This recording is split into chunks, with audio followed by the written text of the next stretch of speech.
Supporters des Panthères du Gabon, est-ce que vous savez ce qui tue notre équipe? Est-ce que vous savez ce qui a tué notre équipe pendant tant d'années?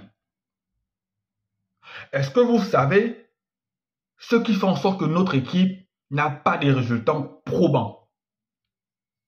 Oui, il y a une raison à cela. Et la raison, elle est simple en fait, je voulais dire.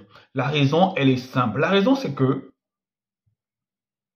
les parents des joueurs, les amis des joueurs, l'entourage des joueurs des Panthères du Gabon ne sont pas véridiques avec leurs frères.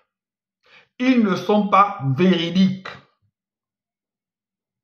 Parce que je viens encore de parcourir un peu le réseau, les séances d'entraînement des Panthères du Gabon.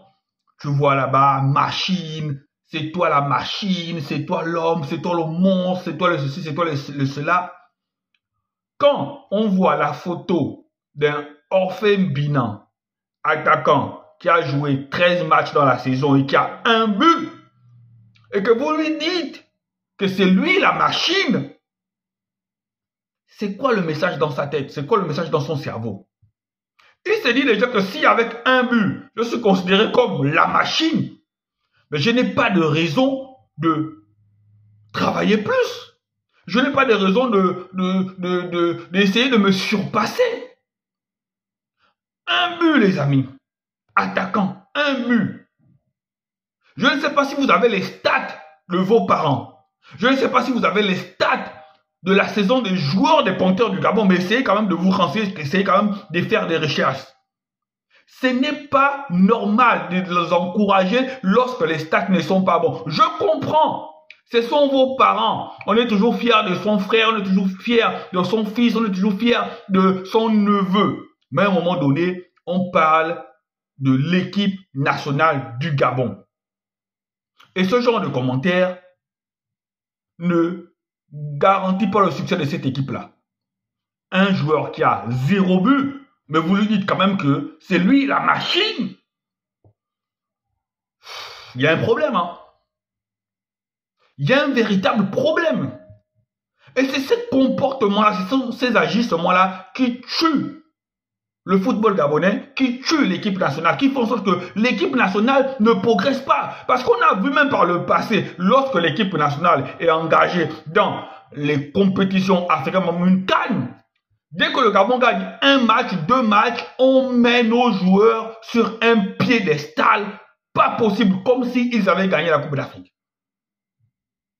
Éliminés au second tour, ils reviennent au pays, on fait la parade comme s'ils avaient remporté le trophée ou comme s'ils avaient au moins été finalistes malheureux ou comme s'ils avaient atteint une demi-finale.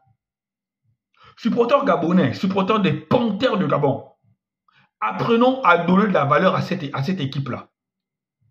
Et donner de la valeur à cette équipe-là, ce n'est pas se comporter de la manière dont on se comporte.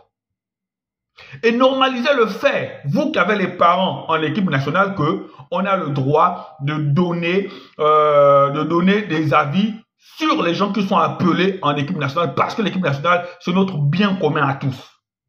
Normaliser ce fait-là. Que même des équipes, des grandes équipes comme la France, l'Allemagne, le Brésil, l'Argentine, des équipes qui ont prouvé leur valeur sur la scène internationale et mondiale, eh bien, on critique les joueurs de ces équipes-là, qui sont 10 000 fois plus valeureux que les joueurs qui constituent notre équipe. Et ce n'est pas une insulte de le dire, c'est juste la réalité. Donc, vous les parents des joueurs des Panthères, arrêtez ça. Quand tu fais une saison attaquant avec un but, tu n'es pas une machine. Tu dois te remettre en question. 0 but, 6 buts, tu n'es pas une machine. Tu es simplement un joueur lambda, comme ça. Tu ne comptes même pas dans le concert des nations du football. Allez-y voir les prix, les valeurs marchandes de nos joueurs. Il y a des gens qui sont à 100 000 euros. Mais malgré ça, en France, les petits clubs qui ont besoin de jouer, on n'arrive pas à aller les chercher. Donc, ce ne sont pas des machines. Arrêtez ça. On a besoin d'eux. Donc, il faut qu'ils soient concentrés. Il faut qu'ils travaillent davantage pour arriver au niveau d'efficacité en tant qu'attaquant d'Aubameyang. On ne va pas les chercher loin. Les attaquants gabonais de la nouvelle génération doivent travailler afin qu'ils puissent être au niveau d'efficacité d'Aubameyang. Actuellement, là, c'est du n'importe quoi. Ce ne sont pas des machines.